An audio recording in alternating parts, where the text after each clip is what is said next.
कुंभमेळा नियोजनात डिजिटल तंत्रज्ञान आणि कृत्रिम बुद्धिमत्ता म्हणजेच एआयचा वापर करण्याच्या सूचना मुख्यमंत्री देवेंद्र फडणवीसांनी दिल्यात। नाशिक त्र्यंबकेश्वर सिंहस्थ कुंभमेळ्यासाठी कुंभमेळा प्राधिकरण तयार करण्याचे निर्देश मुख्यमंत्र्यांनी दिले आहेत। अहिल्यानगरमधील राहता शहरात दोन्ही शिवसेना आमने-सामने आल्या। शिवसेनेने संजय राऊतांविरोधात उबाटा गटाने नीलम गोरेंविरोधात जोरदार घोषणाबाजी करत आंदोलन केलं। यानंतर दोन्ही गटानं पोलिसांना मागण्यांचं निवेदन दिलं।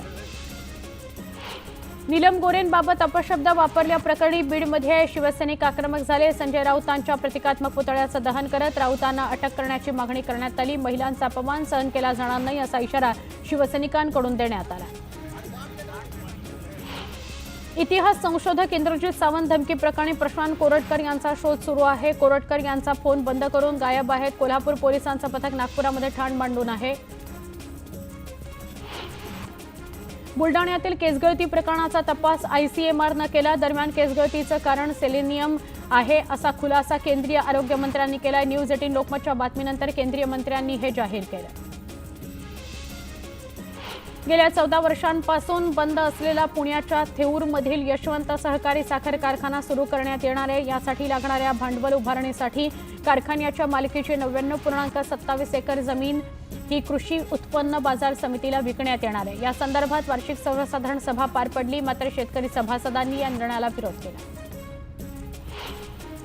8 मार्चला मीरा भाईंदर इथल्या दिवाणी न्यायालयाचे सर्वोच्च न्यायालयातील न्यायमूर्तींच्या हस्ते उद्घाटन होणार आहे। ही माहिती परिवहन मंत्री प्रताप सरनाईक यांनी दिली। या सोहळ्यामध्ये जिल्हा वकील संघटनेचे सर्व पदाधिकारी उपस्थित राहणार आहेत। मुंबईमध्ये सूर्य आग ओकत असून पारा वाढल्यानं नागरिकांच्या अंगाची काहिली होते। सांताक्रूजमध्ये 38.5 अंश सेल्सिअस तापमानाची नोंद झाली आहे, तर ठाण्याचा पारा थेट 39 अंशांवर गेलाय। तर पुढील काही दिवस अशी स्थिती राहणार असल्याचा हवामान खात्यानं इशारा दिलेला आहे।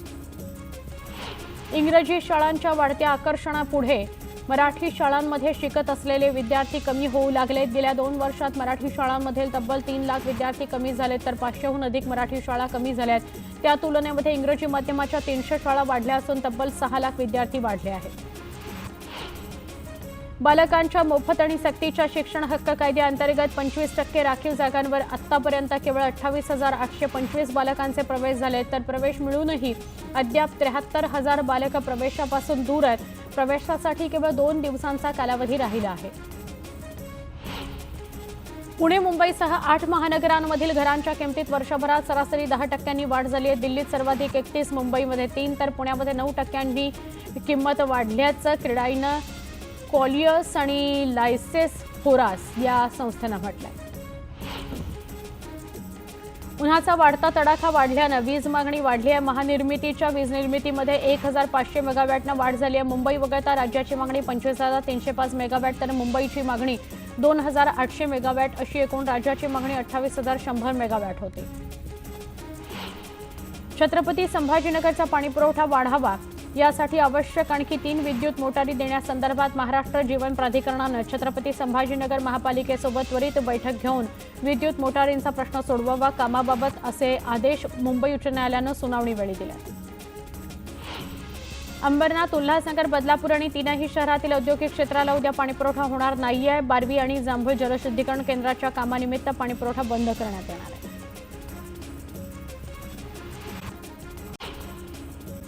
स्वारगेट अत्याचार प्रकरणात पीडित तरुणीचा वैद्यकीय तपासणी अहवाल पॉझिटिव्ह आलाय। लैंगिक अत्याचार झाल्याचं वैद्यकीय अहवालातून समोर आलंय। ससून रुग्णालयानं दिलेल्या अहवालात 2दा पीडितेवर अत्याचार झाल्याचं स्पष्ट होत आहे। राष्ट्रीय महिला आयोगानं स्वारगेट बसस्थानकात झालेल्या अत्याचाराच्या घटनेची गंभीर दखल घेतली आहे। तातडीनं कारवाई करण्याचे निर्देश राष्ट्रीय महिला आयोगाकडून देण्यात आले। पुण्यातील अत्याचाराच्या घटनेनंतर उबाठाचे कार्यकर्ते आक्रमक झाले। उबाठाच्या कार्यकर्त्यांसह वसंत मोरेंनी स्वारगेट बसस्थानकात तोडफोड केली। स्वारगेटचं सुरक्षारक्षक कार्यालय फोडण्यात आलं। पुण्यातील स्वारगेट बसस्थानकात दोन्ही शिवसेना आमनेसामने आल्या। बलात्कार प्रकरणानंतर जोरदार घोषणाबाजी करण्यात आली। पोलिसांनी हस्तक्षेप करत दोन्ही शिवसेनेच्या कार्यकर्त्यांना पांगवलं। ज्या ठिकाणी अत्याचाराची घटना घडली त्याच्याच बाजूला असणाऱ्या एका बंद पडलेल्या बसमध्ये कंडोम्स, जुन्या साड्या, दारूच्या बाटल्या आणि चादरी आढळून आलेल्या आहेत। मसाजोग इथले अन्नत्याग आंदोलन तात्पुरत्या स्वरूपात स्थगित करण्यात आलंय। गावकऱ्यांचा हा महत्त्वपूर्ण निर्णय असून इथून पुढे आंदोलनाची दिशा गावकरी ठरवतील अशी माहिती धनंजय देशमुखांनी दिली। तर मागण्यांबाबत योग्य निर्णय न दिल्यास मसाजोगमध्ये राजकीय पुढाऱ्यांना गावबंदी करण्याचा इशारा मसाजोगच्या ग्रामस्थांनी दिला आहे। जुन्नरचे अपक्ष आमदार शरद सोनवणे शिवसेनेत जाहीर पक्षप्रवेश करणार आहेत। 28 फेब्रुवारीला नारायणगावातील कार्यकर्ता मेळाव्यात शिंदेंच्या उपस्थितीत पक्षप्रवेश पार पडणार आहे। कोल्हापुरातील ठाकरे गटाचे हातकणंगलेचे माजी आमदार सुजित मिणसेकर आज शिवसेनेत प्रवेश करणार आहेत। एकनाथ शिंदेंच्या उपस्थितीत मुक्तगिरीवर प्रवेश पार पडणार आहे। कारखान्याच्या निवडणुका कुठलाही पक्ष लढवत नसतो तर तिथला सभासद लढवत असतो। माळेगाव कारखान्यासंदर्भात सभासदांमध्ये प्रचंड असंतोष आहे। जेव्हा निवडणूक जाहीर होईल तेव्हा त्यावर बोलता येईल असं विधान युगेंद्र पवार यांनी केलं। भाजपचे ज्येष्ठ नेते राजस्थानचे राज्यपाल हरिभाऊ बागडे यांनी शेगावात जाऊन संत गजानन महाराजांच्या समाधीचं दर्शन घेतलं। यावेळी देवस्थान समितीच्या वतीनं हरिभाऊ बागडेंचा सत्कार करण्यात आला। उपमुख्यमंत्री एकनाथ शिंदेंनी अंगणेवाडीत जाऊन आई भराडी देवीचं दर्शन घेतलं। यावेळी आमदार निलेश राणे, रवींद्र फाटक आणि जिल्हाप्रमुख दत्ता सामंतांसह शेकडो कार्यकर्ते उपस्थित होते। एमएमआरडीएच्या मेट्रो प्रकल्पासाठी सल्लागार म्हणून काम करणाऱ्या फ्रान्समधील सिट्रा कंपनी विरोधात एमएमआरडीएकडून कारवाई केली जाण्याची शक्यता आहे। करार रद्द करण्यासंदर्भात कंपनीला पाठवलेली नोटीस उच्च न्यायालयानं रद्द केली तरी सिट्रा विरोधात कारवाई करण्याचे अधिकार अबाधित ठेवण्यात आलेले आहेत। शाळकरी मुलांच्या सुरक्षिततेच्या दृष्टीनं शिफारशी सुचवणारा अहवाल विशेष समितीनं उच्च न्यायालयामध्ये सादर केला। यामध्ये शाळेच्या बसमधून प्रवास करताना मुलांच्या सुरक्षित प्रवासाची जबाबदारी शाळेनं घ्यावी यासह अन्य काही सूचना करण्यात आल्या। अहवालावर 2 आठवड्यांमध्ये भूमिका स्पष्ट करण्याचे आदेश न्यायालयानं सरकारला दिले। हिंगोलीच्या वसमत तालुक्यातील गिरगाव प्राथमिक आरोग्य केंद्राला राष्ट्रीय गुणवत्ता आश्वासन नामांकन पुरस्कार मिळाला। संभाजीनगर विभागातून एकमेव आरोग्य केंद्राला पुरस्कार मिळाला आहे। टोळेस घोटाळा प्रकरणातील 4 मुख्य आरोपींची 2 कारागृहांमध्ये चौकशी करण्याची परवानगी न्यायालयानं ईडीला दिली। त्यामुळे आता 4ही आरोपींची ईडीकडून चौकशी होणार आहे। मराठवाडा विभागीय आयुक्तालयाचं विभाजन करण्याच्या मुद्द्याला 10 वर्षांनंतर हवा मिळाली आहे। तत्कालीन विभागीय आयुक्त उमाकांत दांगट समितीने आयुक्तालयाच्या विभाजनाचा अहवाल शासनाला देऊन दशक लोटलं। त्यानंतर आता पुन्हा छत्रपती संभाजीनगर, लातूर, नांदेड या जिल्ह्यांमध्ये आयुक्तालयाचं त्रिभाजन व्हावं की विभाजन करावं यावरून राजकीय वर्तुळात चर्चांना उधाण आलंय। वाशिमच्या पद्मेश्वर मंदिरामध्ये महाशिवरात्रीनिमित्त शिवपार्वती विवाह सोहळा पार पडला। या विवाह सोहळ्याआधी शहरातून वाजत गाजत वरात काढण्यात आली। या विवाह सोहळ्याकरता मंदिर परिसरामध्ये आकर्षक विद्युत रोषणाई करण्यात आली। महाराष्ट्राच्या किनारपट्टी भागात सध्या प्रचंड तापमान आणि दमटपणा वाढलाय। मुंबईसह कोकणातील शहरं तापली आहेत। गेल्या 2 दिवसांपासून मुंबई, पालघर, ठाणे, रत्नागिरी, सिंधुदुर्ग जिल्ह्यात उष्णतेचा तीव्र इशारा देण्यात आलाय। फेब्रुवारी महिन्यातच या शहरांमध्ये 38 अंश सेल्सिअसवर तापमान गेलंय। सरकारच्या प्रमुख योजनांपैकी मनरेगा आणि प्रधानमंत्री ग्रामीण आवास योजनेकरता केलेली तरतूद ग्रामीण विकास विभागाच्या एकूण बजेटच्या 75% आहे असं एका अहवालातून समोर आलंय। तर ग्रामीण विकास मंत्रालयासाठी 1.90 लाख कोटी देण्यात आलेले आहेत। कुर्ला बस अपघात प्रकरणामध्ये बेस्टच्या ज्या कंपन्यांचे मनुष्यबळ पुरवण्यासंदर्भात करार झाला होता त्या कंपनीच्या 2 अधिकाऱ्यांचा अटकपूर्व जामीन सत्र न्यायालयानं मंजूर केला। झोपडपट्टी पुनर्वसन प्राधिकरणानं 200 पेक्षा अधिक खोल्या एकात्मिक बालविकास प्रकल्पासाठी उपलब्ध करून दिल्या। त्यातून मुंबईतील अंगणवाड्यांच्या जागेचा प्रश्न मिटण्याचे संकेत आता मिळू लागले। मुंबई शहर अवजड वाहनांना सकाळी 8 ते 11 तसंच संध्याकाळी 5 ते रात्री 9 दरम्यान मनाई आहे। मात्र काही जण वाहतुकीच्या नियमांचं उल्लंघन करत असल्याचं समोर आलंय। अशांवर वाहतूक पोलिसांनी कारवाई केली। स्मशानभूमीमध्ये लाकडाऐवजी पर्यायी इंधन म्हणून बायोमास पॅलेट्सचा वापर झाल्यास लाकडाचा वापर 70% कमी होऊ शकतो। त्यामुळे मुंबईच्या प्रदूषणावर काही प्रमाणात नियंत्रण आणता येईल असा दावा पालिकेनं केला आहे।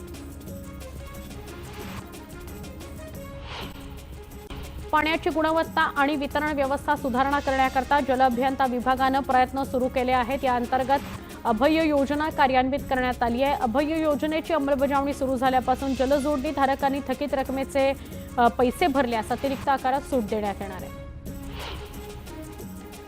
मुंबईतील छत्रपती शिवाजी महाराज टर्मिनस येथे फलाट क्रमांक 12 आणि 13चं विस्तारीकरण करण्याकरता विशेष पॉवर ब्लॉक घेण्याचं मध्य रेल्वेच्या प्रशासनानं कळवलं आहे। यासाठी शनिवारी सोलापूरहून निघणाऱ्या सिद्धेश्वर, हुसेनसागर, होसपेट या गाड्या मुंबईत न जाता पुण्यापर्यंत धावणार आहेत। मराठी भाषा पदवी अभ्यासक्रमासाठी प्रवेश क्षमतेच्या निम्मेही विद्यार्थी मुंबईतील अनेक महाविद्यालयांना मिळालेलेच नाहीयेत। मराठी भाषेच्या अभ्यासक्रमाच्या शिक्षणातून रोजगाराच्या मोठ्या संधी उपलब्ध होईपर्यंत ही स्थिती सुधारणार नसल्याचं मत शिक्षण क्षेत्रातून व्यक्त होत आहे। गेल्या 20 ते 25 वर्षांपासून मुरबाड कल्याण मार्गावर चालणाऱ्या टॅक्सी गाड्यांची मुदत संपली असून त्या कालबाह्य झालेल्या आहेत। आजही याच गाड्यांमधून रोजचे शेकडो प्रवासी जीव मुठीत घेऊन नाईलाजानं प्रवास करतायत। नवीन सीएनजी टॅक्सींना परवानगी द्या अशी मागणी संघटनेनं केली आहे। खासगी शाळा सुरू करण्याकरता पात्र ठरवण्यात आलेल्या 127 प्रस्तावांमध्ये इंग्रजी माध्यमाचे 106 तर मराठी माध्यमाचे केवळ 15 प्रस्ताव आहेत आणि तसंच 4 प्रस्ताव मराठी इंग्रजी संयुक्त माध्यमाच्या शाळांचे आहेत। त्यातही मुंबई विभागात मराठी शाळा सुरू करण्याचे अवघे 2च प्रस्ताव आलेले आहेत। जीबीएस सदृश्य आजाराची लक्षणं दिसून आल्यानं इगतपुरी तालुक्यातील मुंढेगाव आश्रमशाळेतील एका विद्यार्थ्याला जिल्हा रुग्णालयात दाखल करण्यात आले आहे। यामुळे जिल्हा प्रशासन, आरोग्य यंत्रणा सतर्क झालेली आहे। आरोग्य विभागाने पिण्याच्या पाण्याच्या टाक्या स्वच्छ ठेवण्याचे निर्देश दिलेले आहेत। मुंबई एसी लोकलमधून विना तिकीट प्रवास करणाऱ्यांना चाप बसवण्याकरता पश्चिम रेल्वेच्या नेटवर्कनं तिकीट तपासणी मोहीम तीव्र केली आहे। विना तिकीट प्रवास करणाऱ्या प्रवाशांकडून पश्चिम रेल्वेनं तब्बल 1.72 कोटी रुपयांचा दंड वसूल केलेला आहे, तर विना तिकीट प्रवास करणाऱ्या प्रवाशांमध्ये लक्षणीय वाढ झालेली आहे। मुंबईतील साकीनाका भागात महापालिकेनं मोठी कारवाई करून अनधिकृत बांधकामं हटवली। हॉटेल्स, विश्रामगृह यांच्यावरही निष्कासन कारवाई करण्यात आली। पालिका आयुक्त भूषण गगराणी यांच्या निर्देशानुसार मुंबईच्या विविध भागातील अतिक्रमणांवर कारवाई करण्यात येते।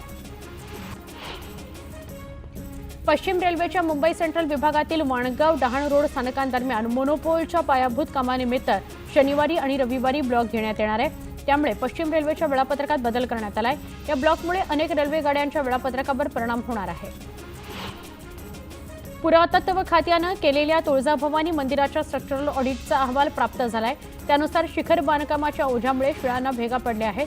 परिणामी सिमेंटचं जाड आवरण आणि दगडी बांधकाम काढून पुरातन स्वरूपातील शिखर बांधकाम आणि त्यावर सोन्याचं आवरण देण्यात येणार आहे। ही माहिती दिली मंदिर समितीच्या विश्वस्तांनी। महालक्ष्मी स्थानकावरील उड्डाणपूल सुरू होण्यासाठी आणखी 1.5 वर्ष वाट पाहावी लागणार आहे। या उड्डाणपुलाचं 31 ऑक्टोबर 2026 पर्यंत वाहतुकीस तो खुला करण्यात येईल। आतापासूनच नियोजन करा असे निर्देश पालिका आयुक्त अभिजित बांगर यांनी दिले।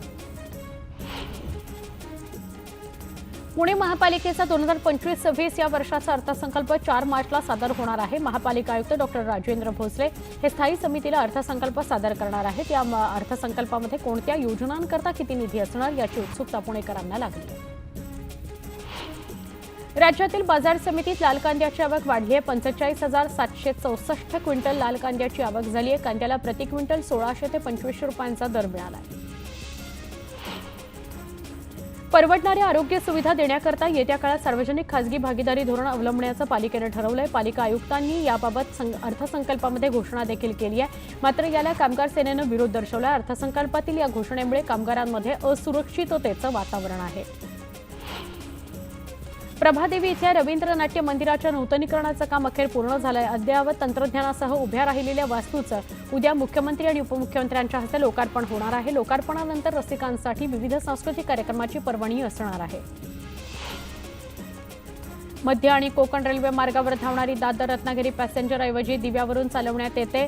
त्यामुळे मुंबईतील प्रवाशांचे हाल होत आहेत। दादर रत्नागिरी पॅसेंजर लवकरात लवकर सुरू करा अशी मागणी प्रवासी संघटना करत आहेत। कर्जत बाजार समितीत तुरीची आवक वाढली आहे। 1388 क्विंटल आवक झाली असून तुरीला प्रति क्विंटल 7,000चा दर मिळाल्यानं शेतकरी सुखावलाय।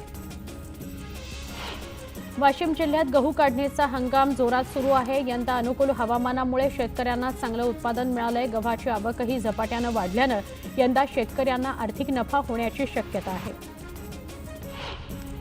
अलिबागचा गुणकारी कांदा, पांढरा कांदा हा बाजारात विक्रीकरता उपलब्ध झालाय। 400 रुपयांना कांद्याच्या माळेची विक्री होत आहे।